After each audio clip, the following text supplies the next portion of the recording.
제가 유튜브를 시작한 지 어느 정도 된 것 같은데요. 나라 경제를 생각하는 건 국민의 일원으로서 당연한 거고, 나라를 생각하기 전에 우리 지역을부터 생각하게 되고, 우리 지역을 생각하기 전에 우리 가정, 내 가정을부터 생각하게 됩니다. 우리 지역에 있는 기업들 중에는 아픈 역사를 갖고 있는 기업들이 꽤 많습니다. 제 주변에 있는 기업, 혜태그룹부터 해갖고 쌍용그룹까지 우연찮게 제가 살고 지역에 많은 부도 사태와 힘든 기업들이 많았죠. 중소기업들도 영세업체들이 많이 몰려있는 상태입니다. 제가 유튜브를 우연찮게 유튜브를 보게 되다 알게 되는 게, 자동차에 관한 유튜브를 어떻게 하다 보게 됐습니다. 보게 됐는데 부도난 회사, 망한 회사이기 때문에 까도 된다 하는 생각으로다가 열심히 까고 있더라고요. 그 회사는 까고 큰 잘 돼가는 회사는 남들이 얘기해주는 빨아준다라는, 남들이 얘기하는 빨대 빨고 깔 때 깐다 개념에서 유튜브가 까기도 하고 빨기도 해야 편파적이지 않고 하는 유튜브처럼 보이겠지만, 쓸데없이 깐다고 까는 것보다는 좋은 개념으로다가 나가고 발전해 나갔으면 좋겠다. 회사 다니면서 저도 제안을 많이 썼었걸로 애들은 막 쓸 것이 고정적으로 쏘내기도 했었고, 제안을 많이 쏘냈는데 제안을 하는 거지, 자동차는 종합산업이라고 했지 않습니까? 여러 가지 센서나 칩이나 뭐 플라스틱 사출류라든가 여러 가지가 많이 들어갑니다. 자동차도 꽤 많은 부품들이 들어가죠. 거기에 대기업만 있는 게 아니라 조그마한 소품 영세업체도 있습니다. 오모로 같은 경우 차키를 뭐 전자회사는 차키가 들어온다든가 뭐 이런 게 있지 않습니까? 기술을 쭉 10년을 퇴보하고 중국은 10년을 앞서 나갔죠. 임원단이 한 말은 틀렸습니다. 지금에 와서. 그 당시에도 당연히 틀렸다 생각합니다. 한국 사람들이 북한이랑 남한이랑 갈라진 분단 국가다 보니 넓은 대륙에 살고 있는 사람들은 벌써 생각하는 것 같지나 모든 면에서 좀 넓게 생각하지만, 자그마한 반도 국가이지 않습니까? 어떻게 보면 섬나라 같은 건데, 조그마한 섬나라 같은 경우 폐쇄되어 있는 상태에서 우리만을 보고 살고 있기 때문에, 아무리 매스 메디어가 발전이 됐다 해도 우리만을 바라봅니다. 우리만을 바라보고 우리만의 생활 패턴과 문화를 만들어 나가는데, 더 문화를 만들어 나가는 데는 더 용이점이 있지만 그만치 개방성이 적다는 거죠. 옛날 세국정치 했지 않습니까? 세국정치도 왜 나왔을까요? 그만치 개방적이, 대륙에 살고 있어 진출하고 보다 넓은 땅으로 나아가려고 대륙을 침략하고 침략전쟁도 많이 나지 않습니까? 역사적 유래로 봐서 답답하게 얘기할 때는 우리나라 사람들은 우물 안에 개구리에 살고 있다, 세상이 어떻게 돌아가는지 아직은 모르는데 그걸 아는 척하는 경향이 있다 라고 하죠. 매스미디어에서 떠들어대는 대로 얘기하니까, 제가 보기에는 우리나라 사람들은 우물 안에 개구리입니다. 민족성 자체가 우물 안에 개구리죠. 댓글 다는 거라든가 여러 가지를 보다 보면 우리 민족이 우물 안에 개구리로 살고 있구나 라는 생각을 많이 하게 됩니다. 섣불리 유튜브들이 이렇게 얘기하면 댓글창에도 뭐 없어져야 되는 회사, 망해야 되는 회사, 아무 생각 없이 떠들어대는데, 거기에 딸려있는 여러 사람들이 생명이 없어지고 가정이 파탄난다는 생각을 우선적으로 한 수, 두 수 앞서서 생각할 수 있는 그런 사람이 되었으면 좋겠습니다. 우리나라에 이순신 장군 같은 사람 있지 않습니까? 그런 사람들, 김원득 장군 같은 사람들, 한 수, 두 수, 세 수를 바라보고 생각해서 말을 하고 일을 하는 사람들. 저도 일을 하면서 여러 가지 생각을 앞서 나가서 하는 경향이다 보니까 인지네를 태어났으면 상당한 영웅이 됐을 거라는 얘기를 많이 했다. 제가 군대 제대하면서부터 일지를 작성하고 새벽에 나와서 샘물을 녹이고, 그 다음에 창고에 가서 재고 현황을 파악하고, 오늘 생산량하고 내일 생산 목표 작업일지를 파이프에 적어갖고 일을 하다 보니까 이런 경향이 좀 생긴 것 같습니다. 미리미리 생각해두는 거, 경향이 생긴 것 같네. 이 영상이 나갈지 안 나갈지는 잘 모르겠습니다. 좀 영상이 너무 길고 좀 배터리라는 무거운 영상이고 신중한 영상이다 보니까, 이 영상을 제작한 거는 사실 벤츠 화재 사건 때 제작하기 시작했지만 여태 못 올리고 있었는데, 올려야 될지 말아야 할지는 좀 더 생각해 보겠습니다. 올리게 되겠죠. 안녕하십니까, 김옥수입니다. 오늘은 전기차 화재에 대해서 말씀드릴 겁니다. 전기차 화재에 관한 이슈가 꽤 엘파만 버전을 하면서 유튜브에서 많이 수그러들지 않고 계속 오래가고 있는데요. 손바닥을 마주쳤을 때 소리가 나듯이 한쪽에서 영상을 올리면 그쪽에 대한 반박 영상이 올라가다 보니까, 거기에 대한 영상이 자꾸 올라가다 보니까 계속해서 나오다 보면 아무래도 자동차 회사에 큰 타격은 갈지 안 갈지 모르겠지만, 그만치 현대 기아 자동차 같은 경우는 외기업이고 KGM도 국내 기업입니다. 국내 기업에서 자동차를 판매할 수 있는 여건에 전기차 화재에 대한 얘기가 계속 나오다 보니까 불리한 조건이 되겠죠. 한쪽에서 떠드는 거에 대해서 반박 영상을 올리다 보면 거기에 대한 내용이 계속 길어지면 길어질수록 자동차 회사에서는 손해가 보는 겁니다. KGM이나 현대기아나 어떤 기업이 좋고 나쁘고 따지고 할 게 아니라, 그 회사 우리나라 기업이고 거기에 대한 여러 기업들이, 자동차 산업은 종합산업입니다. 여러 가지 부품이 다 들어간 유리, 혈광, 플라스틱, 전자자치 뭐 여러 가지가 많이 들어갑니다. 이 모든 것들 우리 경제에 있어서 상당히 많은 부분을 차지하고 있죠. 많은 협력업체와 많은 노동력이 들어가면서 많은 인력이 투자되면서 그만치 우리 국민에게 먹거리를 만들어줄 수 있는 사업입니다. 그만치 지역 경제 발전이 되고 경제 발전에 이바지하겠죠.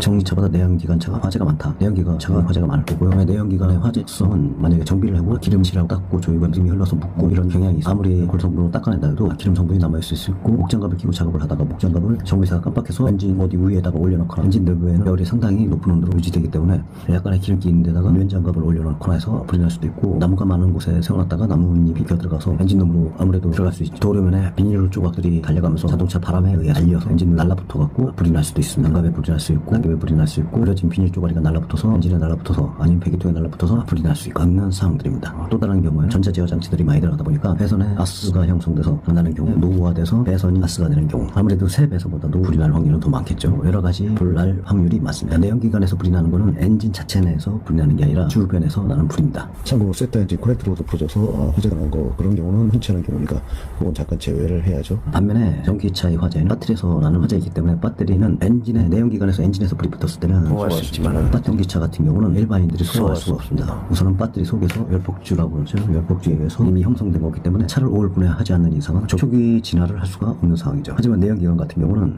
가스나 비닐, 장갑이나 이런 거에서 불이 나면 우선 연기가부터 불이 나기 전에 이렇게 올라오기 때문에 불이 나기 전에 연기를 감지하고 불날 사항이구나. 운행 중에도 벌써 연기가 올라오면 차를 세우고 본넷을 따고 휴대용 소화기나 아니면 다른 거로다가 분무해서 끄는 경우 영상 TV 영상이나 어떤 매스컴에서 그런 영상들을 많이 봤을 겁니다. 불이 붙었을 때도 여러 명이 소화기에 달려와갖고 불을 진화해주는 영상들이 꽤 많이 나온 걸로 알 수 있는데 전기차 같은 경우는 연기가 났다 하면 벌써 배터리 내부내에서 불이 나 있는 상태입니다. 그렇기 때문에 배터리를 쪼개갖고 물을 끼얹거나 소화기를 뿌려서 끌 수 있는 상황이 아니기 때문에 초기 진화를 할 수 없다는 뜻이죠. 전기차는 초기 진화를 할 수 없다는 것과 오프가스라는 형태에서 열이 확산되는 현상이 일어나기 때문에 불이 내연기관은 위쪽으로만 불이 번져 올라오기 때문에 측면으로 선되는 영향이 적지만 전기차 같은 경우는 밑에 있기 때문에 상하 좌우로 열이 퍼져나옵니다. 불길이 퍼져나오기 때문에 양옆에 주차장에 있을 때 양옆에 있는 차들이 불이 화재가 더 잘 붙는다는 점. 보통 자동차 보면 하단에 가니시들이 많이 있습니다. 플라스틱 가니시들이 많은데 이 플라스틱 가니시 같은 경우 석유화학에서 땅에서 뽑아내는 기름, 석유 같은 거로다가 만들어내는 먹는 음식부터 석유에서 만들어낼 수 있는 먹는 음식도 만들어냅니다. 석유화학에 성장 호르몬 비타민이 나오고 젓가락 모든 부분에서 플라스틱 옷 하다못해 우리가 입고 있는 것 의식주에 포함돼서 못 만들 수 있는 게 없습니다. 석유에서는 모든 분야에서 상당히 유용하게 많은 부분에서 만들어지고 있죠. 석유에서 먹는 식품까지 만든다 생각하면 이해가 갈까 합니다. 석유가 원래 식물들이나 공룡이나 뭐 이런 여러 유기체들이 썩어서 오래 묵은 형태의 기름덩어리지 않습니까? 사람도 몸이 많은 기름으로 이루어져 있고 우리가 삼겹살을 거먹어도 기름이 많이 나오잖아요. 석유에서 나온 거로다가 플라스틱도 만드는데 그 플라스틱 가니시에다 대고 라이터를 켜고 한 몇 분만 갖다 대면 불이 붙습니다. 한번 해보십시오. 여러분의 차를 태울 생각으로 다 실험을 한다면 해보십시오. 플라스틱 가니시 라이터를 한번 붙이면 불이 갑작스럽게 옆에 기름덩어리이기 때문에 불을 뭐 거기서만 쪼시 타들어가는 게 아니라 쫙 퍼져나갑니다. 그만치 자동차는 불에 잘 붙는 재질이 많기 때문에 옆으로 상하 좌우로다가 열이 퍼져나간다는 거는 그만치 주변에 주차되어 있는 차들에 불을 빨리 붙일 수 있는 현상을 만들어주는 거죠. 여기서 가장 중요한 거는 조기 소화를 할 수 있는 거가 조기 소화를 할 수 없는 거. 내연기관은 불꽃이 위로 솟아오르지만 기차 화재 같은 경우는 상하 좌우로 다 뻗어나간다는 거. 당연히 소방관 입장에서는 하는 차이가 없다 하지만 그래도 끄는 시간 차이가 있고 불의 확산 범위나 불을 끌 수 없는 불이 옆으로 빨리 퍼져나갈 수 있는 그러한 단점들이 분명히 갖고 있는 건 사실입니다. 모든 사람들이 내연기관만이 추구하는 것은 아닙니다. 모든 사람들이 그렇게 생각하지는 않습니다. 단지 그 시기를 늦추느냐 빨리 앞당기느냐 그 차이인데 누가 미래로 나가는 것을 생각을 안 하겠습니까? 모든 사람들은 다 미래에 전기차가 많아질 거라는 건 다 알고 있지만 그 방향에 있어서 섣불리 앞서 나가려고 하는가 아니면 모든 준비가 안전 대책이나 모든 준비가 되어 있는가 안 되어 있는가를 확인하면서 거기에 대한 개선점을 가져가면서 만들어 차곡차곡 쌓아 나가는 탑처럼 밑에서부터 차곡차곡 쌓아 올리는 탑처럼 해 나가야 된다는 거죠. 요점은 작은 불씨에서 불을 끌 수 있느냐 작은 불씨에서 불로 커지는 걸 잡을 수 있느냐 이 차이겠죠. 작은 불씨에서 빨리 조기 진화를 할 수 있느냐 조기 진화를 할 수 없느냐가 가장 중요합니다. 우선은 발견을 하지 못했다. 내연기관 같은 경우는 불이 나기 징조가 확실히 빨리 나타나기 때문에 잠자고 있는 새벽 시간일 경우 모르겠지만 그 새벽 시간에 내연기관이 불이 나고 전기차가 불이 나는 건 어쩔 수가 없습니다. 하지만 낮 시간에 주차되어 있는 차에서 불이 난다. 그러면 어떤 차가 더 빨리 발견될 수 있느냐 발견할 수 없느냐가 중요한 거죠. 그리고 소화기로다가 조기 진화를 할 수 있느냐 없느냐가 중요한 거고요. 불이 속도가 더 빨리 팽창해서 퍼져나가느냐 아니면 덜 팽창해서 퍼져나가느냐 화재의 확산을 많이 하느냐 적게 할 수 있냐 그만치 피해를 줄일 수 있냐 피해를 못 줄이냐 차이겠죠. 모든 사람들은 회사와 직장을 다니고 있습니다. 회사와 직장을 다니다 보면 안전교육은 필수로 받고 있습니다. 지금 화재에 관해서 얘기하다 보니까는 이 얘기도 해야 될 것 같습니다. 참고로 참 앞서 얘기한 내용 들어가기 전에 90% 충전의 안에 이런 얘기가 있는데 우리 어렸을 때 배운 에너지 보존의 법칙 같이 에너지는 어디로 가지 않습니다. 보존이 돼서 어떤 형태로 열 에너지, 운동 에너지로 변환할 수 있는 여건을 갖고 있습니다. 에너지가 많다는 건 에너지, 열 에너지로 활산되는 거겠죠. 우리가 저장해놓은 배터리에 저장되어 있는 에너지는 90%다. 90%만큼의 열 폭 열폭주를 일으킬 수 있다는 개념으로 보면 될 겁니다. 만약에 50%를 갖고 있는 에너지를 갖고 있다. 배터리에 50%의 에너지가 있다면 그 50%의 에너지가 50%의 열폭주를 할 수 있다는 거죠. 어떠한 형태로든가 그 에너지가 모두 소실될 때까지는, 방전될 때까지는 어떠한 열이나 화재나 이런 방향으로 발산하게 돼 있습니다. 그런 뜻에서 90% 뭐 이런 얘기를 하는데, 거기에 대해서 90%가 맨 말이냐 하면서 개나 접어버려라 하는 식으로 얘기하는 거는 옳지 않다 생각하고, 거기에 대해서 적극적으로 생각해 볼 만한 의미는 있다고 봅니다. 어렸을 때 과학에서 에너지 보존의 법칙을 배우듯이 그런 개념으로 다 생각한다면 어떨까 생각해봅니다. 참고로 열폭주에 대해서 많이 제가 얘기를 하고 있습니다. 열폭주란 화재는 아니고요. 열에 의해서 뭐로, 예를 들면 만약에 거실에 불이 났다. 그럼 안방에 문을 닫고 있는데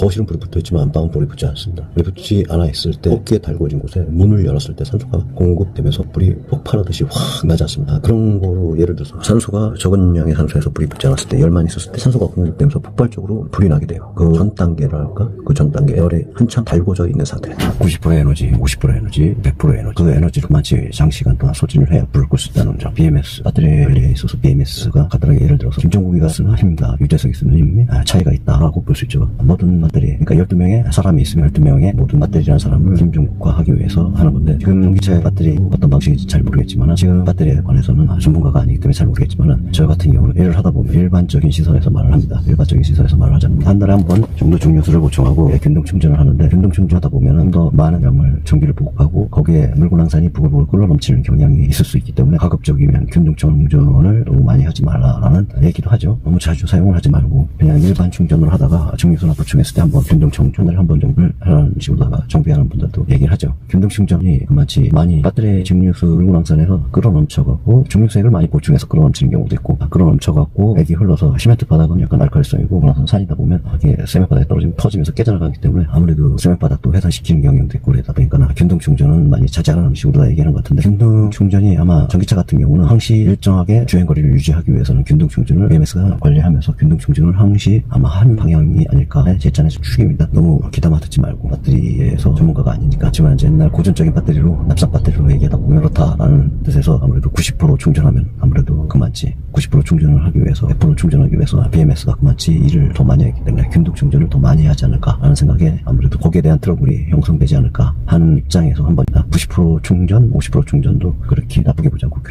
긍정적으로 생각해 봅니다. 50% 충전, 100% 충전, 90% 충전, 90% 충전을 하면은 그만치 에너지를 많이 보유하고 있기 때문에 그만치 오랜 시간 불을 태울 수가 있겠죠. 아무래도 화재가 발생 시 100%는 더 많이 오랜 시간 태울 수가 있고요. 여기서 중요성은 화재가 얼마나 오래되느냐, 그게 관건이겠죠. 50%면 50%만큼의 되고 10%면 10%만큼의 불의 화재가 에너지가 소진되겠죠. 일상적인 사람으로서, 일반인으로서, 배터리 전문가는 아니지만 일반인으로서 얘기하자 보면, 우리가 사용하고 있는 지게차는 납산 배터리, 뭐 전동차나 지게차나 납산 배터리를 사용하고 있습니다. 납산 배터리 같은 경우는 물건 항산을 넣고 충전을 하다 보면은 열에 의해서 중류수가 좀 날아가는 경향이 있는데, 그 중류수를 보충하기 위해서 한 달에 한 번 정도나, 이렇게 한 달에 2번 정도나 중류수를 보충하는데, 회사 입장에 따라서 2달에 한 번 유치할 수도 있죠. 중류수를 보충할 때 균등 충전을 한 번 했는데, 균등 충전은 어떤 의미냐면, 예를 들어서 김종국이가 힘을 쓰는 거하고 유재석이가 힘을 쓰는 거하고의 차이점이죠. 그러다 보니까 배터리를 좀 더 충전해서 오래 사용할 수 있고, 같은 힘을 오래 유지하기 위해서 균등 충전을 한 번씩 한다. 정비하는 입장에 있는 사람들은 균등 충전을 너무 자주 사용하지 말라고 그러는데, 아무래도 균등 충전은 마치 12명의 사람 중에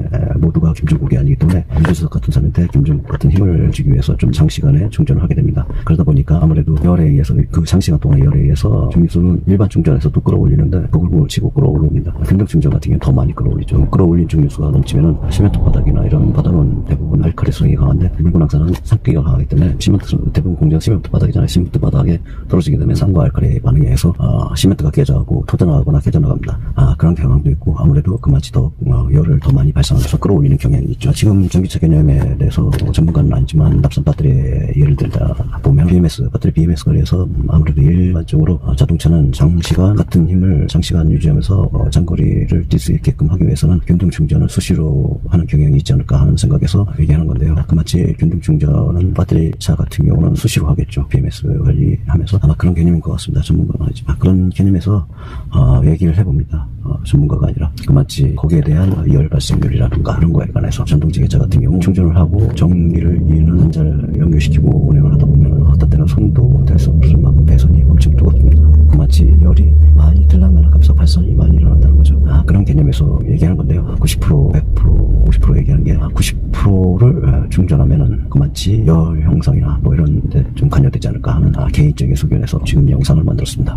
화재 소방 훈련을 직장을 다니다 보면 소방에 다달이 교육을 받을 텐데 어느 창에 댓글을 달았습니다. 그 댓글 한번 읽어볼까 합니다. 소방관 입장에서 전기차 화재와 일반적인 전기차와 진화 시 별 차이가 없다. 당연히 소방관 측은 전기차 화재 대책과 훈련은 차이가 없을 것 같습니다. 대부분 회사는 건물을 지탱하는 건물 기둥에 소화기가 있고 또는 소화전이 있습니다. 소화전은 기둥마다 있는 것은 아닙니다. 하지만 소화기는 대부분의 기둥에 있는 편이죠. 조기 화재 시 건물 기둥으로 뛰어서 소화기를 찾아간다가 기본이고 소방 교육 시 비소 소화기 장소를 교육을 하지만 의외로 대부분의 건물 기둥에 소화기가 있다는 사실을 모르는 사람도 꽤 많이 있습니다. 일반적인 엔진차는 조기 화재 시 소화기나 소화전으로 진화가 가능하지만 전기차는 소화기나 소화전으로 진화가 어렵다는 점이죠. 더구나 진화 시에 유독수성 연기 속에서 소화불능의 전기차를 조기 화재를 할 수 있을까 생각해봅니다. 더구나 지하에서 유독수성 연기 속에서 소화불능의 전기차를 누가 조기 진화를 할 수 있을까 생각해봅니다. 전기차에 저장된 에너지가 소실될 때까지 수저 속에 담그거나 방화포로 덮어두거나 화학 반응을 막거나 예를 들면 에세즈를 양동이 들여부어서 급냉각을 하거나 하지만 불가능한 일이죠. 여기서 중점은 화재 시 조기 진화를 할 수 있느냐 없느냐 이것이 숙제입니다. 지금 어느 댓글창에 제가 댓글을 다는 건데요. 시청하면서 댓글을 올리다 보니까 중구난방한 댓글이라 거기에 대해 양해를 바랍니다. 자, 지금 말하고 있는 거는 소화기로 우리고 소화전으로 물을 부으면서 소방관 측에서도 밑에서 물을 뿜을 수 있는 장치까지 꺼내갖고 그걸 뿌려가면서 견인 장치로 차를 지상으로 끄집어내서 수조통에 담는 방식으로다가 찌를 진압하더라고요. 거기에다가 방화포까지 덮고 이게 일반적인 화재, 자동차 화재에서 볼 수 있는 상황일까 생각해보네요. 일반적인 차 같은 경우 길에서도 사실 내연기관차 불 난 거 까만 연기가 막 피어오르지만 불꽃이 안 보일 때 벌써 누군가 신고해서 소방차가 달려와갖고 몇 분 있다 다시 가보면 벌써 이미 불은 진화된 상태의 그런 경우가 많거든요. 근데 전기차 같은 경우는 그런 경우를 볼 수 없겠죠. 내연기관 반박 영상을 하면서 굳이 그 반박 영상을 하면서 그런 것까지 올릴 필요는 없다고 생각합니다. 그 마치 내연기관도 현대기아차는 불이 많이 난다라는 광고밖에 되지 않기 때문에 그런 영상들을 올릴 때는 좀 더 신중하게 올렸으면 하는 게 제 바람인 것 같네요. 자, 여기까지 화재 관한 거. 우리가 아까 내가 댓글을 읽었듯이 안전교육을 받고 어느 위치에 이렇게 약도 소화전이 있고 뭐 이렇게 하지만은 그 순간이고 그걸 오래 기억하는 사람은 없지만은 간단하게 할 수 있는 방법은 대부분 건물에나 기둥에 소화전이 비치되어 있습니다. 어느 기둥에 있는지는 판단하기가 좀 어려울 수 있지만 대부분 불이 났다면 기둥부터 뛰어가서 찾아봐야 됩니다. 아니면은 소화전이 없으면 소화기에 대부분 비치되어 있습니다. 기둥이 많은 걸 다 일일이 소화기를 갖다 놓지는 않지만 그래도 기둥으로 뛰어가면 소화기를 찾을 확률은 높다는 거죠. 지금 신차들 같은 경우는 소화기가 비치되기 때문에 그런 소화기를 바로 꺼낼 수가 있죠. 이런 면에서 있어서 조기 진화에 빠른 대처를 할 수 있고 만약에 차를 안 갖고 다니는 사람들 같은 경우는 기둥에 소화전이 있다는 거는 모든 사람이 알았으면 좋겠어요. 그 개념을 모르는 사람들이 꽤 많거든요. 대부분 소화기 표시가 그 기둥에 소화기 밑으로 화살표 있고 거기에 소화기라고 써있는데 그게 멀리서 보이질 않습니다. 그래서 멀리서 볼 수 있는 높이에 소화기 표시를 붙여놓는가 라면 좋았을 텐데 그런 경우는 거의 없더라고요. 회사 자체 내에서 그 기둥 위에 높은 곳에 잘 보이는 곳에 붙여놓는 경우는 있지만 일반적인 건물에는 없기 때문에 소화기를 찾는다면 우선 기둥부터 찾는 게 다급하겠죠. 제일 빠른 선택일 겁니다. 봐서 상황 봐서 조기 진화하기 늦었다 하면 대피하는 게 제일 좋은 방법이죠. 하지만은 그들한 비와 그 건물 위에 사는 사람들을 위해서라면 조기 진화가 최선의 방법이겠죠. 더 많은 사람을 구할 수 있고 많은 재산을 보호할 수 있으니까 가장 중요한 거는 조기 진화 하지 않습니까? 안전교육에서도 제일 중요한 건 조기 진화입니다. 그 다음이 대피죠. 대피도 상당히 중요한 겁니다. 둘 다 잊어서는 안 되고 조기 진화는 두말할 필요도 없이 조기 진화가 제일 중요한 겁니다. 오늘의 내용은 조기 진화에 관한 내용이었고 그게 팩트인 것 같습니다. 그럼 다음 영상에 찾아뵙겠습니다. 자, 마지막으로 하고 싶은 말은 고유의 KGM 쌍용과 현대기아 두 회사가 순수 국내 차량 생산업체이고 르노삼성은 준 국내 기업이죠. 국내에서 생산하고 자국민들이 여기에 대한 협력업체들이 있으니까 아무래도 이 3사가 발전해서 잘 됐으면 하는 생각에서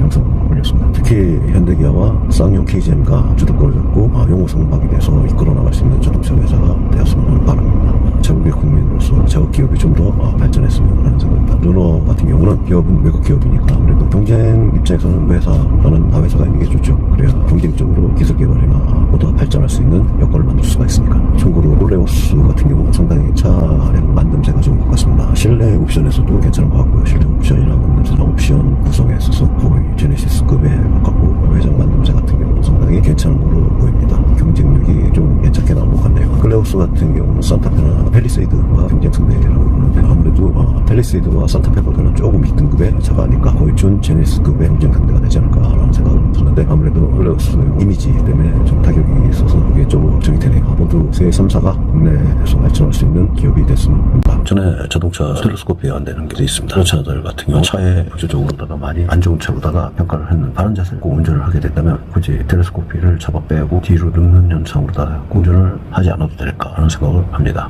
텔레스코피가 안 되는 차는 옛날에 무조건 기술이 부족한 차라고 하고 많이 하다 보니까 그런 경향에 의해서 사람들이 더 누워서 운전하지 않았나. 사실 전에는 사람들이 많이 누워서 운전하지만 지금은 자세에 대해서 많이 얘기하다 보니까 지금은 누워서 운전하는 사람들이 많이 줄은 것 같습니다. 전에 자동차에서 텔레스코프에 안 되는 경우가 많은 차들이 있습니다. 그런 차들 같은 경우는 차에 구조적으로다가 많이 안 좋은 차로다가 평가를 했는데 다른 자세를 갖고 운전을 하게 됐다면 굳이 텔레스코피를 잡아 빼고 뒤로 눕는 현상으로다 운전을 하지 않아도 될까라는 생각을 합니다. 텔레스코피가 안 되는 차는 옛날에 무조건 기술이 부족한 차, 그런 경향에 의해서 사람들이 더 누워서 운전하지 않았나. 사실 전에는 사람들이 거의 다 많이 누워서 운전하지만 자세에 대해서 많이 얘기하다 보니까 지금은 누워서 운전하는 사람들이 많이 줄은 것 같습니다.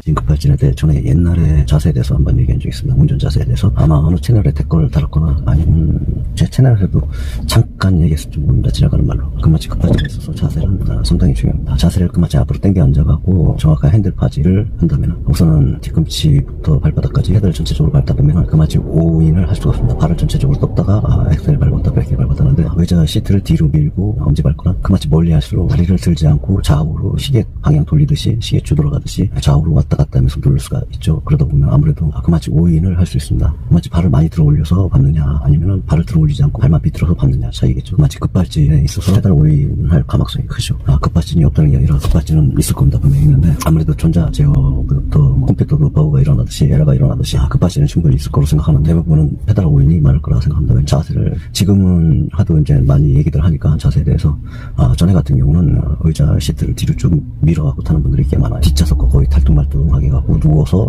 운전하는 경향이 있습니다. 누워서 운전하다 보면 발이 쭉 펴져갖고 앞발가락으로 그러다가 엄지는 경기에서 운전을 하는 경향이 있죠. 유튜브에서 많이 얘기하듯이 텔레스코피는 사용하지 않는 게 아마 정석으로 봅니다. 텔레스코피를 잡아당기고 그마치 뒤로 밀고 누워서 운전을 하게 되니까 걷다 보면 발은 앞으로 가고 상체는 뒤로 가다 보면 눕는 형성이 되기 때문에 그마치 승차감이나 안락성은 좋습니다. 무중력 상태, 안마의자, 무중력 안마의자도 많이 광고하잖아요. 그마치 누워서 운전하는 무중력 상태이기 때문에 승차감도 좋고 하지만 그마치 페달 오일 경향이 많을 수도 있죠. 일상적으로 보다 보면 여자분들도 그렇게 운전하는 분들이 많아갖고 여자분들은 앉기도 작은 데다가 시어하프도 어려운데 거기에다 누워갖고 운전해갖고 운전을 잘 못하는 경우도 있죠. 그러다 보면 전진 후진 해갖고 나 영상 보니까 그때 한번 내가 얘기한 것 같은데 중국 여성이 다리 위에서 다리에 걸려갖고 떠지뚱마뚱 걸리는 거 보고 자세에 대해서 한번 댓글도 달고 영상으로 간단하게 얘기한 것 같은데 그게 몇 년 전인지 모르겠지만 꽤 오래된 것 같네요. 급발진이 한참 초기 때 했던 것 같은데 그 영상이. 자, 영상이 길어질 것 같아서 우선 여기서 마무리 짓겠습니다. 참고로 한마디 더 할까 합니다. 나라에서 신경 쓰기 귀찮은 회사 같은 경우는 중국이나 다른 나라의 합작 경영이라다 이런 식으로다. 지금 같은 경우는 독일 회사, 자동차 회사들 같은 경우는 중국과 많이 협업을 하지만 전에는 쌍용 중국과 협업하면서 좋은 결과를 나타내지 못했는데 의외로 중국이 상하이 자동차처럼은 하지 않아 다행이네요. 상하이 자동차 같은 경우는 규모가 큰 회사는 아닙니다. 작은 회사가 쌍용이라는 큰 회사를 먹기 위해서는 우선은 규모를 축소해야 됩니다. 자산을 많이 처분했죠. 공장의 규모를 축소시키고 인원 그만치 축소를 해 저렴한 공장을 작은 회사가 인수할 수 있게끔 하기 위해서는 그 방법이 최고겠죠. 그리고 저항을 줄이기 위해서는 공영방송에서 한국에는 시장이 넓기 때문에 라는 홍보를 하겠죠. 거기에 따라 공장 축소 같은 경우는 새로운 사장 임원단들이 와서 공장 축소하는 데는 그 역할을 하겠고 그 다음에 임원 감축, 중국에 팔아먹기 위해서 중국 상하이 자동차에 팔아먹기 위해서 공장 축소와 임원 감축은 필수니까